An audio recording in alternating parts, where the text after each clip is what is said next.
வர 26 தேர்தலில் அதிமுகவுக்கு பெரும்பான்மை கிடைக்கிற பட்சத்தில் இந்த கூட்டணி ஆட்சியை வந்து அமித்ஷாவோ மோடியோ வற்புறுத்தவே முடியாது இல்லையா? இல்லை, அந்த இடத்துல தான் எல்லோரும் தவறாக புரிஞ்சிருக்கிறாங்க.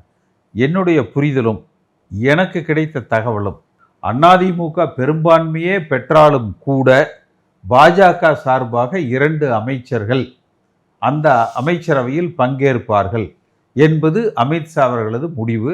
அதற்கு எடப்பாடி பழனிசாமி ஏற்றுக்கொண்டிருக்கிறார். இது ஒன்று. இரண்டாவது, பாரதிய ஜனதா கட்சி கூட்டணி ஆட்சி என்று முடிவுக்கு வந்துவிட்டு, அதனால தான் அமித்ஷா பார்த்தீங்கன்னா அதிமுக ஆட்சின்னு இதுவரைக்கும் எங்கேயும் சொல்லலை, இல்லை அதிமுக பாஜக கூட்டணி என்று எங்கேயும் சொல்லலை, என்டிஏ ஆட்சி, பாஜக அதிமுக ஆட்சி.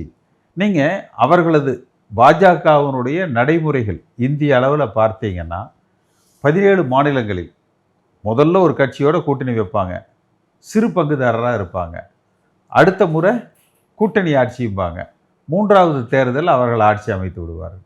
அப்போ 21 கூட்டணி வச்சாங்க, இப்போ 26 அன்னைக்கு சிறு பங்குதாரராக தான் இருந்தாங்க 21. இன்றைக்கு கூட்டணி ஆட்சி, 2031 பாஜக ஆட்சி. இதை நோக்கி தான் அவர்கள் பயணிக்கிறாங்க.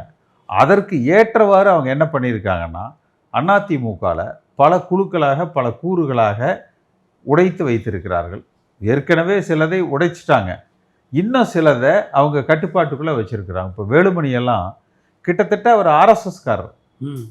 மோகன் பகவத் வந்த பொழுது அவர் மோகன் பகவத் சென்று சந்திக்கிறார், அவருக்கு சிலை பரிசளிக்கிறார். அடுத்து வேலுமணியினுடைய சகோதரர் அந்த ஆர்எஸ்எஸ்னுடைய அந்த பிரச்சார கமிட்டி, அந்த செங்கோல் குழு, அதில் உறுப்பினராக இருக்கிறார். அப்போ இந்த இரட்டை உறுப்பினர் முறையே கொண்டு வந்துட்டாங்க.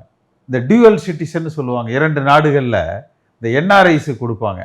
அது மாதிரி அதிமுகலையும் உறுப்பினராக இருந்துக்கலாம், ஆர்எஸ்எஸ்லேயும் உறுப்பினராக இருந்துக்கலாம்.